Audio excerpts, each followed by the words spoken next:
Jadi gini ya Mas Mbak semuanya, ada pertanyaan tentang bagaimana berlomba-lomba dalam kebaikan. Nah, ini perlu kita ingat menjadi dasar kita. Yang pertama adalah Quran surat Al-Baqarah ayat 30. A'udzubillahi minasyaitonirrajim. Wa idz qala rabbuka lil malaikati inni ja'ilun fil ardi khalifah. Nah, di sini Allah ingin membuat seorang khalifah di muka bumi, yang itu artinya adalah manusia. Nah, ketika Allah demikian, ternyata para malaikat itu beberapa ada yang kurang terima. Lanjutan ayat Al-Baqarah ayat 30 tersebut, qalu ataj'alu fiha may yufsidu fiha wa yasfikud dima wa nahnu nusabbihu bihamdika wa nuqaddisu lak. Napa jenengan ki boten trima kirang puas nih enten kula kanca-kanca malaikat sedaya sing estu selalu nyembah nyawijakaken panjenengan ya Allah. Nah, jawabannya Allah napa? Qala inni a'lamu ma la ta'lamun. Aku ini ngerti zaman malaikat. Nah, berarti apa? Di sini ada rahasia besar di dalam diri manusia sebagai khalifah yang dipercaya oleh Tuhan untuk mengurusi muka bumi beserta seisinya. Nah, ini kita sebagai manusia tentu harus bangga dengan hal ini. Karena apa? Ketika kita memang benar-benar menjadi khalifah. Maksudnya khalifah ini adalah pemimpin yang baik, seorang pribadi yang baik, bisa memaksimalkan, mengoptimalkan, memanfaatkan dan menjaga muka bumi ini beserta isinya, maka derajat kita akan lebih tinggi daripada malaikat. Namun sebaliknya, na'udzubillahi min dzalik, jika kita kok malah merusak, menghancurkan dan berbuat negatif, atau bahkan minimal hanya diam saja, tidak melakukan apapun yang positif, maka derajat kita, mohon maaf, akan lebih rendah daripada binatang. Nah, pertama paling rendah itu kan mengontrol diri sendiri, menjadi khalifah bagi diri sendiri. Bagaimana kamu bisa kuat beribadah, mudah beribadah, mudah melakukan yang diperintah Allah, dan sulit atau bahkan sama sekali tidak bisa melakukan sesuatu yang dilarang oleh agama. Nah, paham nggih sampai sini, paham nggih? Nah, terus lagi mohon maaf, kita manusia itu kan hidup yang mana nantinya akan mati. Coba kamu buka di Quran surat Ali Imran ayat 185. Di situ kan dijelaskan bahwa kullu nafsin dha'iqatul maut. Setiap makhluk yang bernyawa pasti akan mati. Kullu nafsin dha'iqatul maut berarti saya, kamu, kalian, dia, mereka, dan siapapun itu yang bernyawa pada saatnya nanti, entah itu kapanlah, pasti akan mati. Nah, untuk menyambut kematian ini sebelum kita dijemput oleh malaikat maut, maka kita kan harus berlomba-lomba mengumpulkan amal, berbuat kebaikan, entah itu kepada diri sendiri, keluarga, orang lain, dan siapapun lah, ya kan? Jangan sampai kita malah melakukan hal-hal yang buruk. Jangan sampai kita malah melakukan hal-hal yang dilarang oleh agama dan sebagainya. Nah, jika kamu mengamati kan dari zaman dahulu sampai zaman besok, Itu yang namanya kematian itu tidak memandang umur, tidak memandang usia, tidak memandang laki-laki, perempuan, kaya, miskin, ganteng, kurang ganteng, dan lain sebagainya. Dan kita nggak tahu jatah umur kita itu sampai kapan. Masalahnya kan di situ. Disinilah saya tegaskan lagi, berlomba-lomba dalam kebaikan. Melakukan kebaikan itu sangat perlu, sangat wajib, dan tidak boleh tidak harus dilakukan. Tentunya kebaikan di sini adalah standarnya dari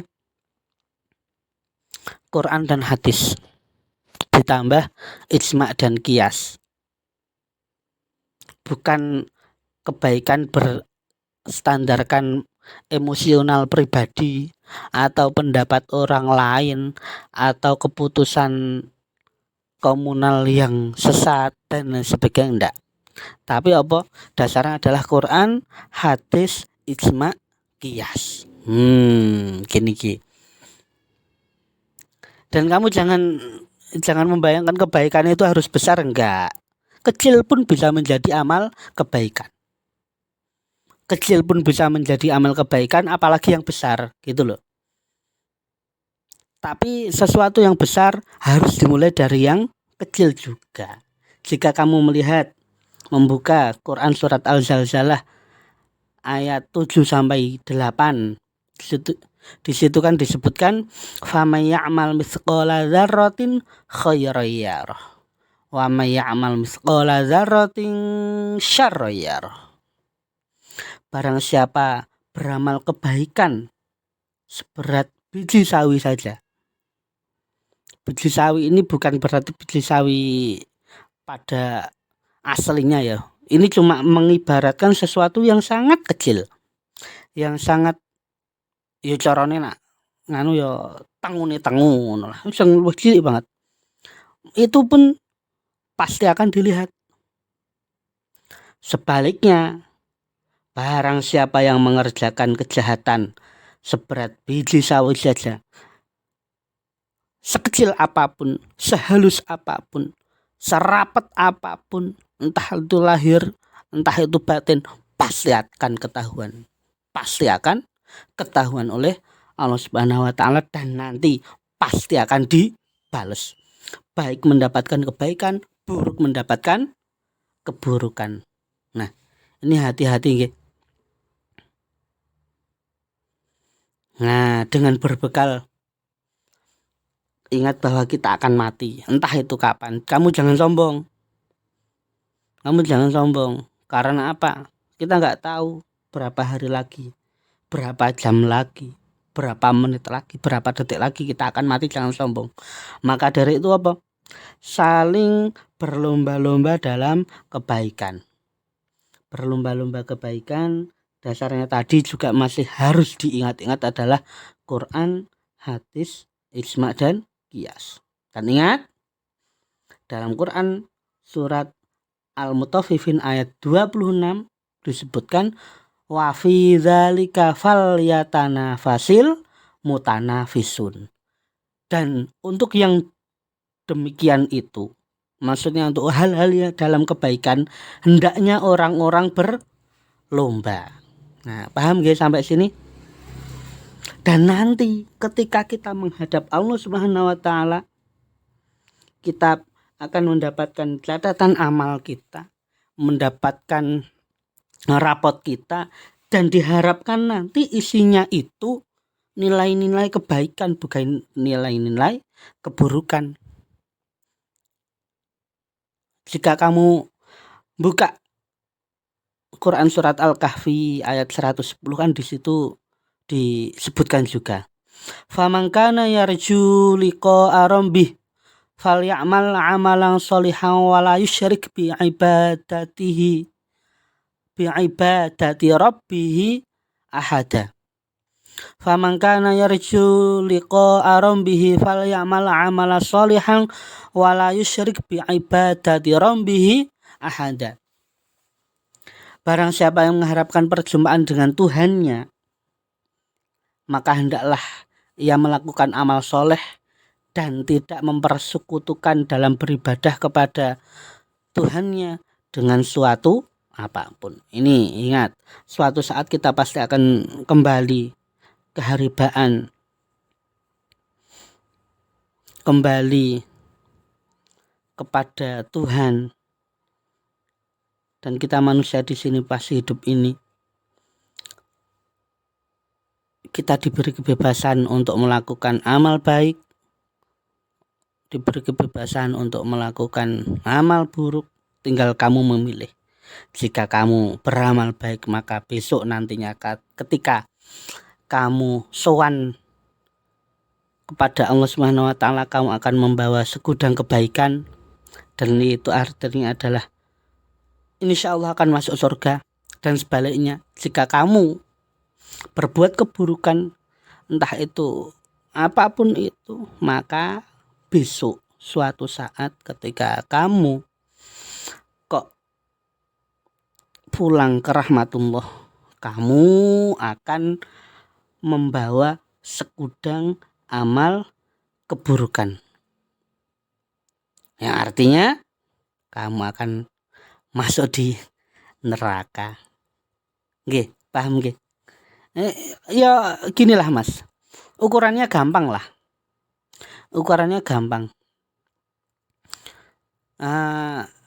Ada satu hadis yang diriwayatkan oleh Imam Hakim, yang di situ ukurannya itu gampang.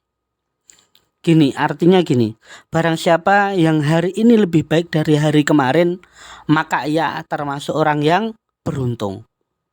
Dan barang siapa yang hari ini sama dengan hari kemarin, maka dia adalah orang yang rugi.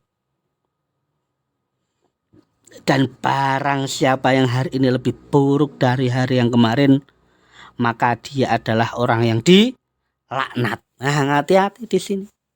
Hati-hati Mas ya. Mas Mbak semuanya yang mendengar ini dimanapun kamu berada. Hati-hati.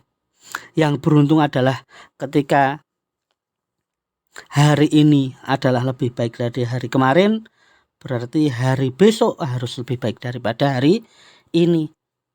Ketika kamu stagnan, vakum, hari ini ya seperti itu, kemarin ya seperti itu, kemarinnya lagi seperti itu, besok juga seperti itu, nggak mau melakukan perubahan, nggak mau melakukan amal baik, kamu adalah orang yang rugi.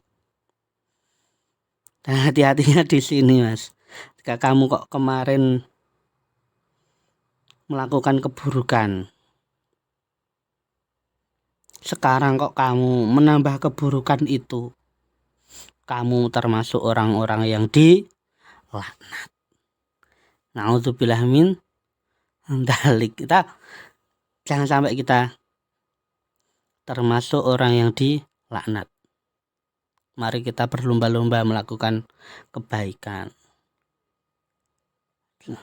Tapi ingat, ini perlombaan ini bukan berarti ada yang lebih baik, ada yang lebih buruk. Ada sang pemenang dan ada sang kalah, enggak. Ada winner, ada loser, enggak. Ketika kamu merasakan lebih baik daripada temanmu, daripada saudaramu, terus kamu mengolok-olok, mengejek, maka kamu itu yang justru yang buruk itu kamu. Karena apa? Orang baik itu enggak ada yang namanya ngolok-olok. Intinya apa? Kita terus maju ke depan. Ini kalau bisa mengajak yang lainnya tanpa harus mengejek-ejek, tanpa harus mengolok-olok, apalagi menyalahkan, apalagi kamu kok sampai mengkafir-kafirkan orang lain yang tidak sama dengan kamu. Kamu adalah orang yang belum baik. Paham sampai sini? Karena endingnya apa? Kita sama-sama nggak tahu. Kita berusaha melakukan kebaikan, dan kita berdoa agar kita diterima amalnya oleh Allah Subhanahu wa taala. Pertanyaannya, ditompo tenan pura, diterima beneran enggak toh? Kita kan cuma bisa berhusnudzon, enggak bisa memastikan. Maka dari itu apa? Salah jika kita kok sampai mengkafir-kafirkan, menyalahkan, bahkan memusuhi atau bahkan sampai membunuh orang yang tidak sepaham atau orang yang tidak sependapat dengan kita. Nah, demikian guys Mas, moga-moga bermanfaat. Besok kita belajar lagi. Kalau ada pertanyaan apapun itu silahkan tulis di kolom komentar, atau ya diskusi bareng-bareng lah. Tidak ada yang lebih pandai, tidak ada yang lebih kurang pandai. Kita sama-sama belajar agar besok ketika kita maju mendapatkan rapot dari Allah Subhanahu wa taala, ada amal baik kita yang berbunyi kita saling berbagi kebaikan dengan sesama. Pun ngoten riyen matur nuwun.